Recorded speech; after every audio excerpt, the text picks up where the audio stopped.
some funk-o-matic music. So I have the metronome set at 110. That's kind of a medium funk. I actually like the slower funks. I think there's more opportunity there for some creativity in terms of syncopations. But funk can be a variety of tempos, just like rock and swing and Latin music. So this is sort of a medium groove.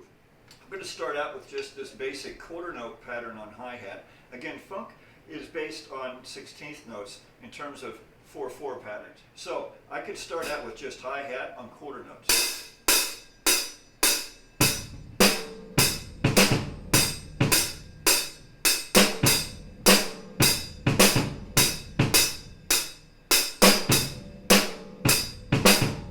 So what I'm doing is I'm syncopating the bass drum on 16th note patterns. Snare drum doesn't have to be on 2 and 4. Let me accelerate this to 8th notes on hi-hat.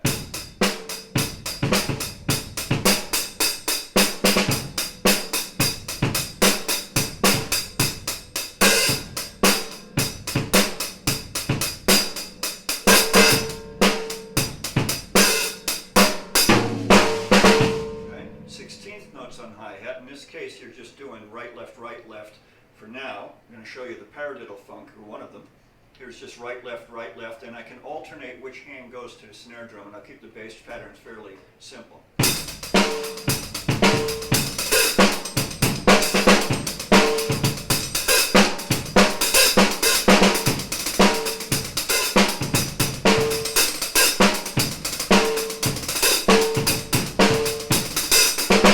Okay, so that's just going back and forth between hi-hat and snare. The bass drum pattern basically the same.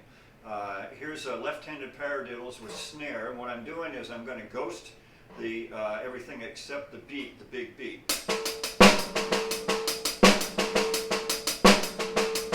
If you don't know what a paradiddle is, go back to my snare drum series on the rudiments, and I have a whole little video, 5-7 minutes on paradiddle, double paradiddle, paradiddle diddle, triple paradiddle. This is just a regular paradiddle starting with the left hand. Okay, so I'm doing this here. I'm really accenting the 2 and 4. I'm just moving it to the center of the drum. Out here, softer towards the edge.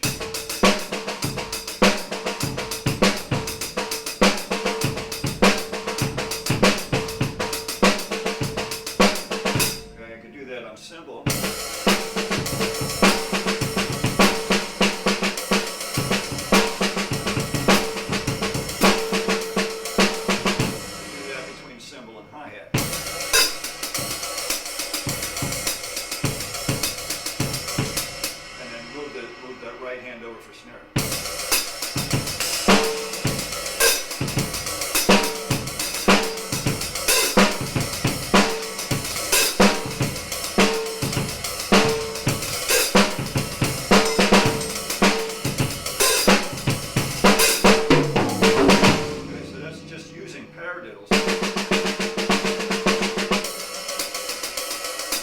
Cymbal and snare, hi-hat and snare.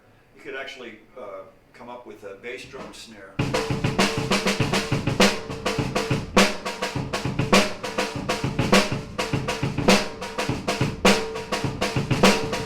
little bit busy, but you could also alternate that with that pattern as well.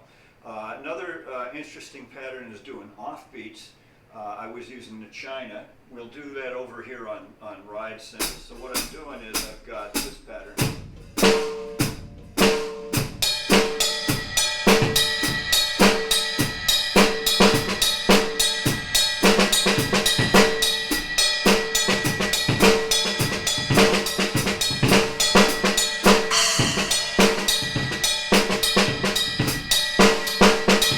it's offbeats on dome of cymbal. Better on the dome than on the cymbal itself.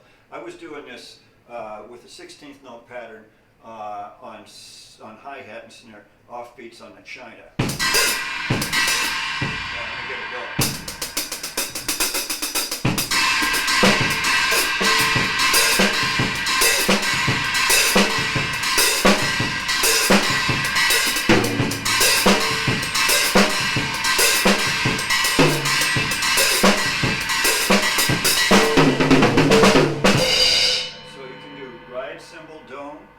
China. This is a China boy low. And then hi-hat as well going. So what I'm doing is I've got a basic funk beat pattern between bass and snare. You can do either one of the two, and they don't have to be the same pattern as long as it's a 16th note based somewhere. For example, here's one.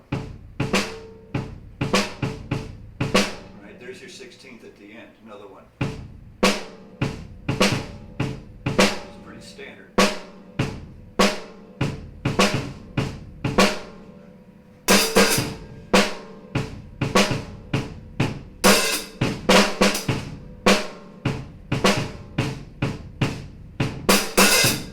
So first book, there are a million, literally tens and tens of thousands of drum set books. And many are fantastic, some are terrible.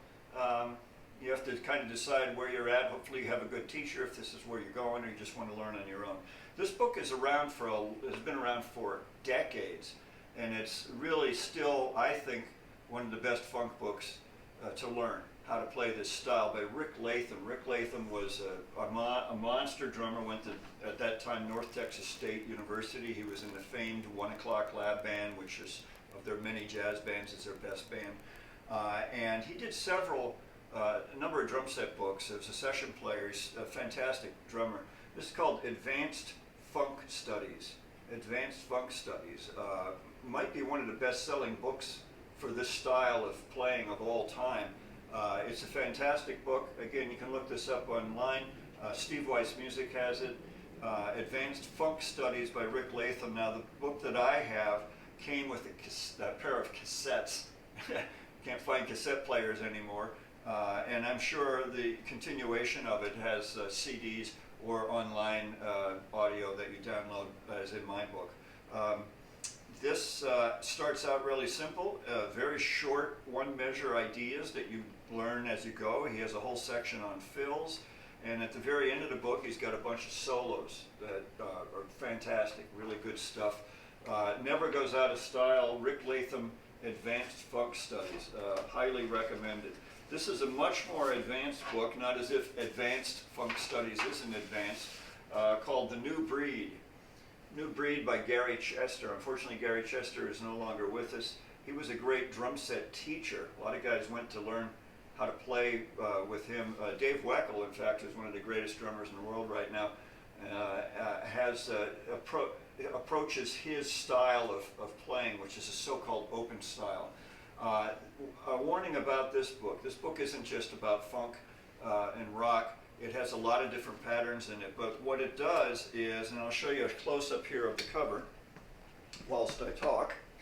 You'll see on the cover there's a double drum set, really. Let me make sure I've got this in frame. Yeah. So you'll see there's a floor tom on each side, only one snare drum. Toms here, don't forget the microphones. He's got a hi-hat on one side, a hi-hat on the other, ride cymbal on one side, ride cymbal on the other. So everywhere you look, whatever's on the left side of the set is also on the right side of the set. This book is called The New Breed by Gary Chester. It was a Modern Drummer publication. Really doesn't look like much at the beginning, but it's really fantastic. And these are patterns that you put with the bass drum and hi-hat. Here looks more like the Rick Latham book. Very well thought out, but the thing is you have to have a unique drum set to be able to use this, because you have to have 2 hi-hats, 2 floor toms, 2 of everything, not snare drums, because his basic approach, which is what I did when I got through the book, is to open up. And so that you're not always locked in with your hands crossed on ride cymbal or on hi-hat, that whatever you have over here, you have over there. Again, Dave Weckl is probably one of the best known proponents of this particular school of playing. And you'll see he has a setup almost identical to this as well. So that's all for now. We'll see you next time, and we'll get on with some fills, and then I want to get into a little bit on big band swing style on drum set. Thanks. See ya. Subscribe, Dr. Drummer.